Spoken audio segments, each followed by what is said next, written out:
For so many years we've been told that long hair is the ultimate symbol of youth. But let me ask you, at 60, is that long heavy hair really flattering you? Or is it quietly making you look older than you truly feel? It's just like clothing. A loose, shapeless dress might cover us, but it hides the curves and elegance that make us who we are. A well-tailored dress, on the other hand, highlights our best features. Hair works the same way. One-length hair can weigh us down, while the right layers can bring softness and light back to our face. Today, I want to share the biggest mistake many women over 60 make with their long hair. And more importantly, how just a few small changes can bring back that sense of elegance, confidence, and timeless beauty. I'll even tell you real stories from women just like us who completely transformed how they looked and how they felt. And before we dive in, I'd love for you to be part of this journey with me. Leave a comment below with the words, "Elegant woman." Let's see how many of us are here, celebrating beauty at every stage of life. You know, for most of my life, I believed that long straight hair was the ultimate symbol of femininity. It felt glamorous, elegant, almost timeless. But once I crossed my 50s, and especially now in my 60s, I began to notice something. My hair wasn't giving me that same glow anymore. One-length hair, where every strand falls to about the same length, looks simple and sleek at first glance. But in reality, it can be like slipping into a shapeless dress. Ladies, have you ever tried on one of those straight, loose dresses, only to look in the mirror and feel like your body just disappeared inside of it? It doesn't flatter, it doesn't highlight your figure. And honestly, it can even make you look older. That's exactly what happens with long blonde hair. As we age, our faces naturally change. Skin begins to soften, our jawline isn't as sharp as it once was, and gravity does its thing. Now imagine heavy, one-length hair pulling everything down even more. Instead of lifting us up, it can drag our face down, making us appear tired, even when we feel full of energy inside. Let me ask you this. Have you ever taken a photo, looked at it later, and thought, why does my hair look fine, but my face looks dull? Or maybe you've stood in front of the mirror and felt like your hair was swallowing your face whole. If you have, you're not alone. According to the American Academy of Dermatology, about 40% of women over 50 start experiencing thinning hair, especially around the crown and temples. So when we stick to one-length hair, we're not doing ourselves any favors. Instead of creating volume and movement, the style can actually emphasize the thinning and make our hair look lifeless. I'll share my own story. At 58, I was still holding on to my waist-length hair. My friends would say, "Linda, your hair is gorgeous. It's so long and thick." And yes, from the back, maybe it did look impressive. But every time I looked at my reflection, I saw a tired face framed by flat, heavy hair. It wasn't flattering. It was hiding me. One day my daughter looked at me and said, "Mom, your hair makes you look older. Why not try something different?" That stung. But the truth is, she was right. So let me turn the question to you. If someone you trust told you that your current hairstyle was aging you, how would you feel? Would you brush it off? Or would you take a leap of faith and try something new? Here's the reality. One-length hair lacks the movement and softness that our faces truly need after 50. And at this stage of life, our hair isn't just hair, it's the frame that highlights our beauty. If the frame is heavy and flat, it doesn't bring out the masterpiece inside. And that's why, in the next section, I want to dive into the mistakes many of us make when trying layers. Done right, layers can be transformative. They bring life, shape, and energy back into our look. But done wrong, they can be a nightmare. Let's talk about it. Now, let's talk about layers. Layers can be such a lifesaver when done right.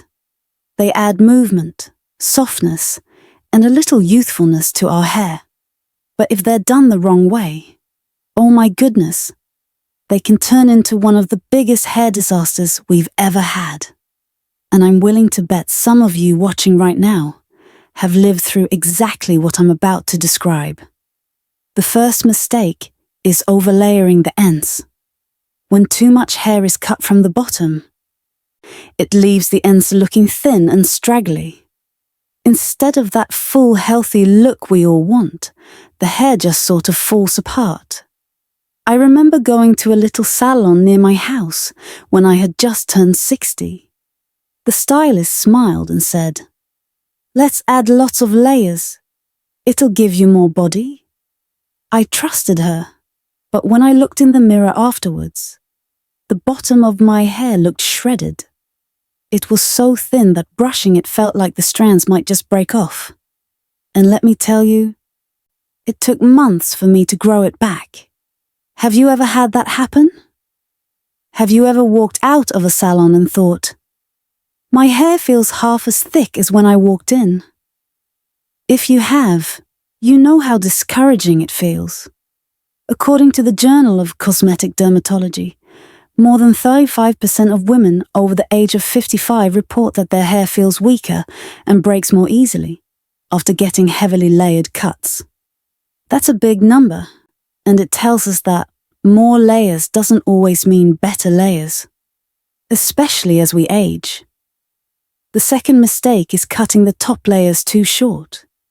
This is where the dreaded mushroom cut comes in. Honestly, I don't think I've ever met a woman who asked her stylist for a mushroom haircut. Yet it happens all the time. Usually it starts because we say, "My hair feels flat. I need more volume up top." And the stylist's solution is to cut those top layers shorter. But when the top is too short compared to the rest, it creates this puffy, round shape that throws everything off balance. It's not flattering. It looks like a helmet. Tell me, has that ever happened to you? You leave the salon expecting bouncy layers, and instead you catch your reflection in the car mirror and think, "Oh no, what did they do?" You're not alone. A Statista survey in 2022 found that nearly half of women in the US over 60 weren't satisfied with their most recent haircut. And one of the top reasons was unbalanced, choppy layering. And here's the third problem. It's not really us. It's the technique many stylists are taught in beauty school. They're often trained to pull all the hair straight down and cut it in layers from there. That method can work just fine for younger women with thick hair. But for those of us with thinner, more delicate hair after 50, it often leads to ends that are too wispy or layers on top that are far too short. To be honest, sometimes it feels like the stylist doesn't fully understand what our hair needs once we've hit our 60s. We don't want extreme trends or choppy cuts. We want elegance, we want balance, and we want hair that actually makes us feel good every day. And that's why the real key isn't just knowing what to avoid, but also learning how to talk to our stylist and even picking up a few simple tricks ourselves. In the next part, I'm going to share exactly how we can make layers work for us, not against us, and how to find that sweet spot where our hair feels full, flattering, and effortless. Once I turned 60, I realized hair wasn't just hair anymore. It became a reflection of how I feel about myself and how I present myself to the world. The right haircut can make us feel vibrant, confident, and elegant. The wrong one? It can make us feel older and more tired than we really are. So what do women after 60 really need from their hair? For me, it comes down to 3 things. First, we want to look fresh and youthful, but not in a forced way. I don't want to look like I'm trying to be 30 again. I just want my hair to match the energy I still feel inside. Second, we need elegance and confidence in social settings. A well-balanced haircut can make walking into a room feel so much easier. And finally, we need something easy to manage.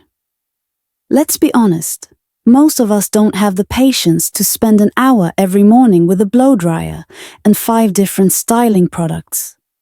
Now, what are the solutions? The first one is to keep the hair below the crown mostly one length. This gives the appearance of thickness and strength. According to the International Hair Society, women in their 60s experience an average loss of 15 to 20% of hair density compared to their 40s.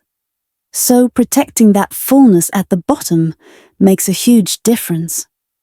The second solution is adding soft, gentle layers in the front. These front layers frame the face, soften jawlines, and even help disguise fine lines around the cheeks. I still remember the first time I tried front layers. It was subtle, just a few snips around my face.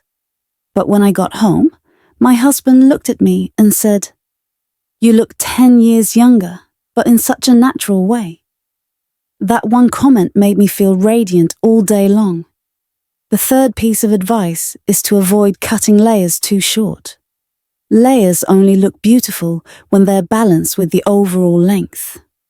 If the top is cut too short, you risk that dreaded mushroom effect. One little trick I've used for years. I lift a section of hair from the back of my head, near the occipital bone, and compare it with the top layers. I always tell my stylist, never cut the top shorter than this length. That simple guideline has saved me from so many bad haircutters. Now let me ask you, if your stylist wanted to cut your layers shorter than you were comfortable with, would you be able to say no? Or would you just sit quietly, only to regret it later? And have you ever tried just layering the front instead of the entire head? If you did it surprise you how much lighter and fresher you looked? Here's the truth I've learned. We have to be active participants in how our hair is cut. Stylists may know technique, but only we know how our hair feels, how it frames our face, and how it affects our confidence. Once we speak up and guide the process, the results are so much closer to what we really want. And that leads me to the next part. I want to share some real-life stories from women over 60 who made small changes to their hairstyles and ended up with transformations they never expected. I think you'll find their journeys inspiring, and maybe even see yourself in their experiences. Sometimes the best way to understand how much a haircut can change us is to hear real stories from women who've been there. Let me share 2 with you. The first story is about Linda, a 65-year-old from California. Linda had always loved her long, thick hair. She thought adding lots of layers would give her movement and a fresher look. But the result was the opposite. The stylist went overboard, and the bottom of her hair ended up looking thin and stringy. Linda told me she was so disappointed. She avoided mirrors for weeks. Later, she tried a different approach, keeping the lower part of her hair mostly one length and adding just a few soft layers in the front to frame her face. The difference was amazing. Her hair looked fuller, her face lit up, and she carried herself with a new confidence. Let me ask you, have you ever walked out of a salon and felt like hiding under a hat because your haircut turned out nothing like you expected? Did you wait months for it to grow out? Or did you go back and ask for it to be fixed? The second story is about Carol, age 62, from New York. Carol ended up with one of the classic mistakes, the mushroom cut. Her top layers were cut way too short, leaving her hair round and unbalanced. She told me she had a party the next evening and almost didn't want to go because she was embarrassed by her hair. But instead of just waiting it out, Carol did some research and discovered a simple trick.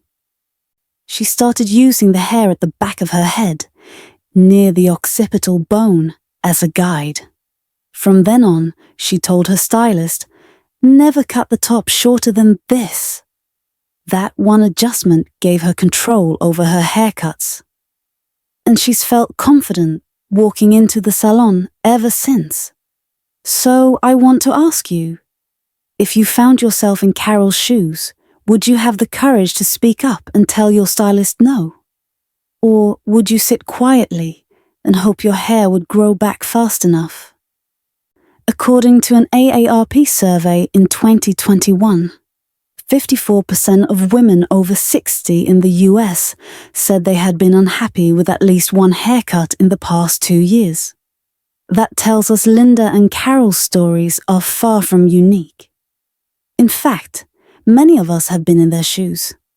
What I love about these stories is the reminder that sometimes a small change, a tiny adjustment, can completely transform how we look and feel. More importantly, it shows that we don't have to accept a bad haircut in silence. We can ask questions, speak up, and take ownership of our choices. And that leads perfectly into what I want to share next.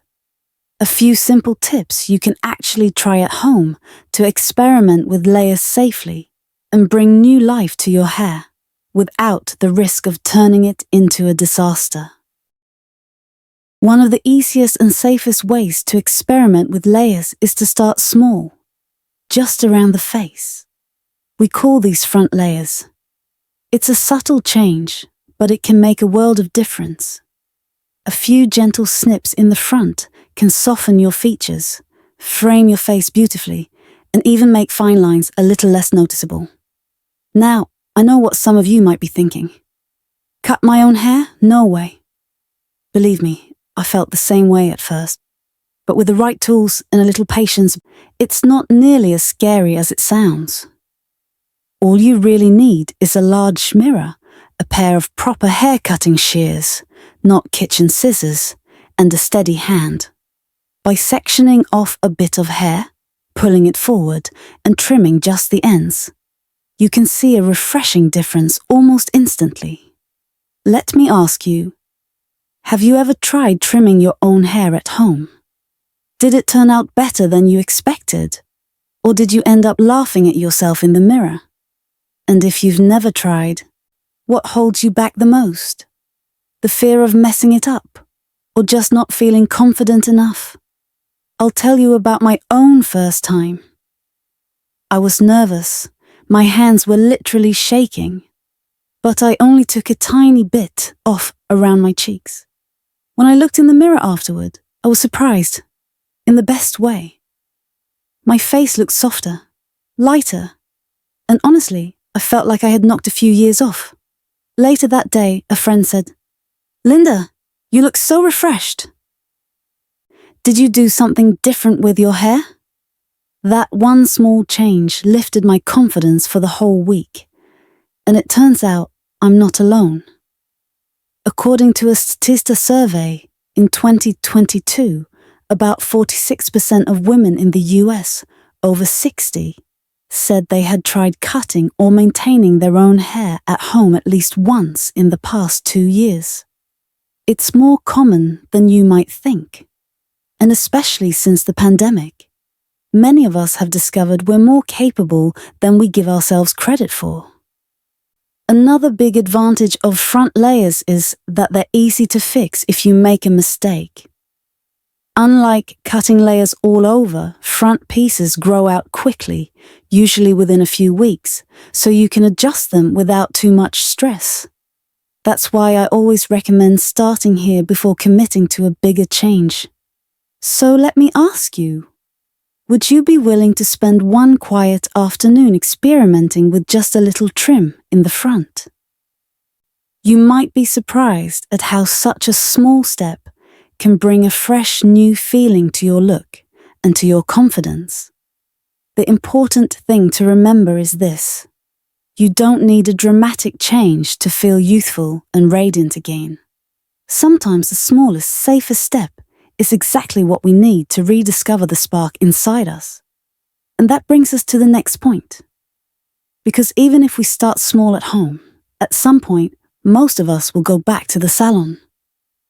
So how do we make sure we find the right stylist, someone who not only has the technical skills, but also truly understands what women over 60 need? That's what we'll explore next.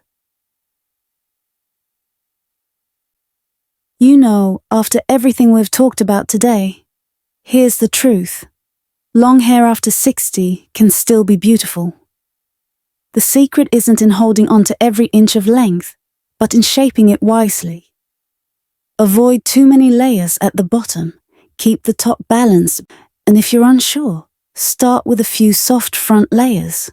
Small steps can create big changes. And let me remind you of this. Being beautiful at 60 is not about trying to look 20 again. It's about embracing who we are now and choosing styles that highlight our elegance, our wisdom, and the confidence that only comes with life experience. Now, I'd love to hear from you. What's your hair story? Was there ever a cut that changed the way you felt about yourself, for better or for worse? Share it in the comments. When we open up, we inspire each other. And if you've enjoyed this conversation, I'd love for you to stay with me. Go ahead and subscribe and join this community where we share style, beauty, and confidence tips made just for women over 50. Because elegance doesn't fade, it only grows stronger with time.